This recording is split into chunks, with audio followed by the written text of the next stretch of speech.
lovelies, welcome back to yet another edition of the Healthy Living Series channel. Today we're going to focus on a topic which might have been in our conversation one way or another, either because we want to embark on it, or we have somebody who wants to embark on it, or because when we go through our social media news feed, we see adverts of such coming up. Today we're going to be talking about dieting for weight loss.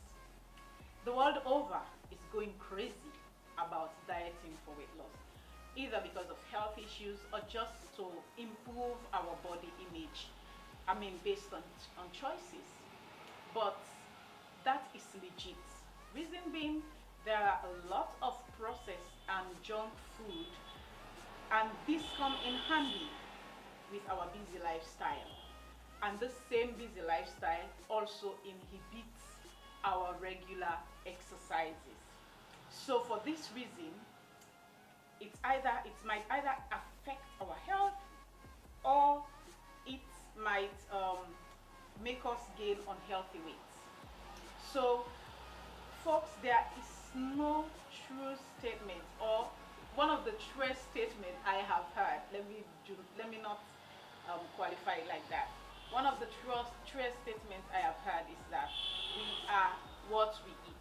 What we eat affects our weight, and it also affects our general health. So if we want to maintain a healthy weight, we must control what we eat, and then we back it up with exercises. This video, let me hasten to say, was inspired by the fact that I was doing a research for a sister friend who wants to lose weight through dieting and exercising, of course. So I searched the internet, and I was amazed at the number of diets that were presented to me. And most of them are very difficult to follow, and most of them are not well researched. So I decided to do a series of episodes to bring to you, according to my own research and from my own opinion, 8 most popular and well researched diet plans. So if any of you viewers want to embark on a weight loss journey, you have somewhere to start. This will give you a fair head start. So ladies and gentlemen, let's get to business as I bring to you the 8 most popular diet plans according to moi. So the first diet plan we are going to be talking about is the intermittent fasting. We all must have heard about fasting. It's in most of our religion, we have fasting as one of our practices. So intermittent fasting is just based on the idea of your religious fasting, whereby you can go for certain period without food, or you can limit your food intake, for instance, to fruits or vegetables for a certain period. So the intermittent fasting is based on that idea. So if I am on an intermittent fasting diet, I restrict my food intake for a particular period of time.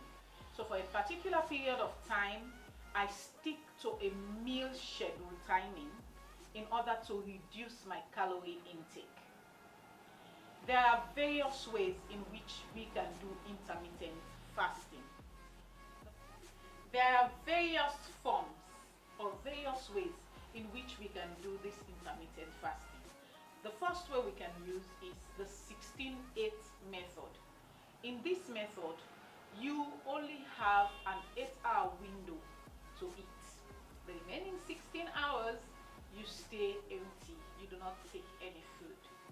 So what this translates to, or what this means, is that your last meal should be at 8 p.m.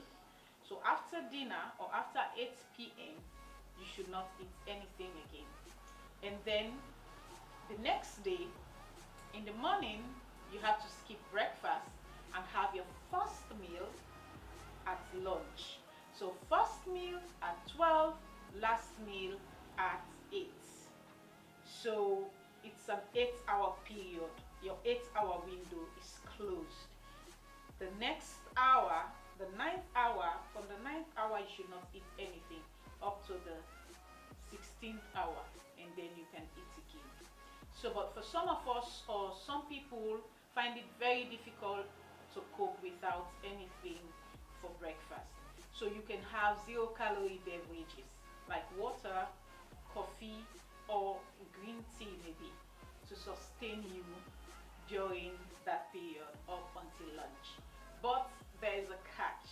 Most people tend to overcompensate when they eat during their 8 hour window.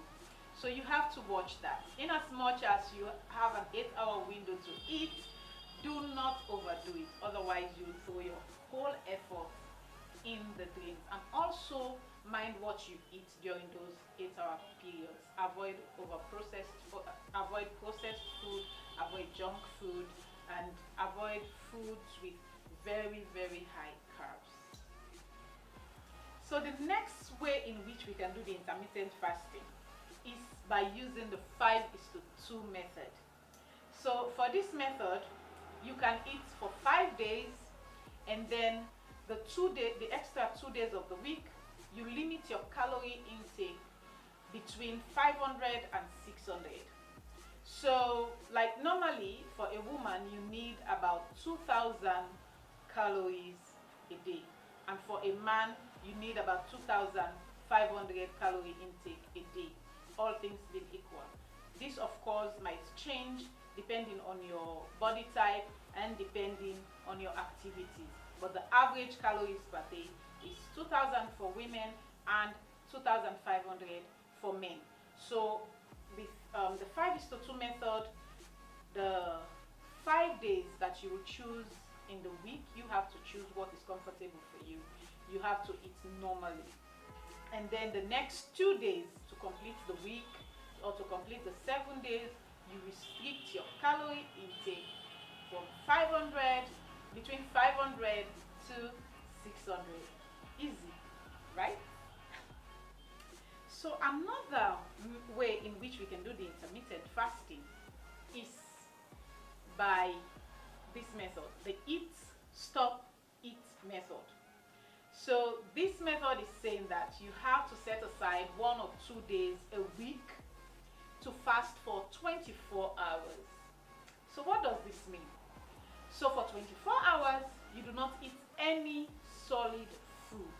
But of course, you can have 0 calorie beverages like coffee or water, but no solid food for 24 hours. So what does 24 hours mean? So if you choose on Wednesday, you take your last meal at 8 p.m.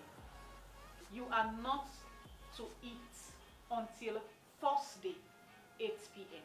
Then you would have completed your 24 hours fasting. This is a somewhat uphill approach towards intermittent fasting, but it depends on the goal you want to achieve, how much weight you want to lose, how thorough do you want to be, and what you are capable of doing. You can choose this route. It doesn't hurt to try. Are you going to try it? So let's see. The next approach that we can use to do our intermittent fasting is using the alternate day fasting. So this particular approach, when you are using it, you eat today and then you fast tomorrow. So you either fast without no food, or you limit your calorie intake between 500 and 600. This method and this approach is very good for those of us who are not able to fast. It is very good for us and it works wonders. You should try it if you want to start intermittent fasting. So the other way in which we can do the intermittent fasting is by using the warrior diet method. So for this method, you live on fruits and vegetables during the day and have one proper meal at night. So basically you have only a 4-hour window to have proper meal, wherein you eat only whole food stuff or unprocessed food stuff. So during the day you can eat your fruits and vegetables and then have the proper meal at night, say between 4 p.m. and 8 p.m. That's all you have to do for the warrior diet.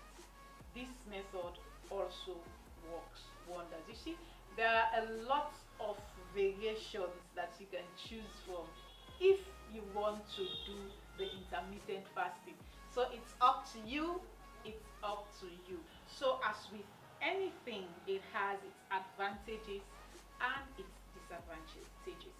So for the intermittent fasting, its advantages, it is claimed to be very good or perfect for burning harmful belly fat, and it is also claimed to improve brain health, reduce inflammation, and also increase insulin sensitivity. So those are the advantages that intermittent fasting is claimed to give to you if you are going down that route. So in as much as the intermittent fasting is a perfect choice for most adults, if you are diabetic, a pregnant or breastfeeding mom, you have eating disorder, or you have drops of blood sugar, you should consult your healthcare provider before you embark on an intermittent fasting. So there you go. Now you have everything you need to know about one form of diet plan that you can choose from. Continue to stay with the Healthy Living Series channel for the other 7, which will be featured in our subsequent videos. Until then, I hope you enjoyed this video. If you have not subscribed to our channel, kindly click the subscribe button and do not forget to hit the notification bell so that you would be notified anytime we post a new video. Until then, let's go fasting.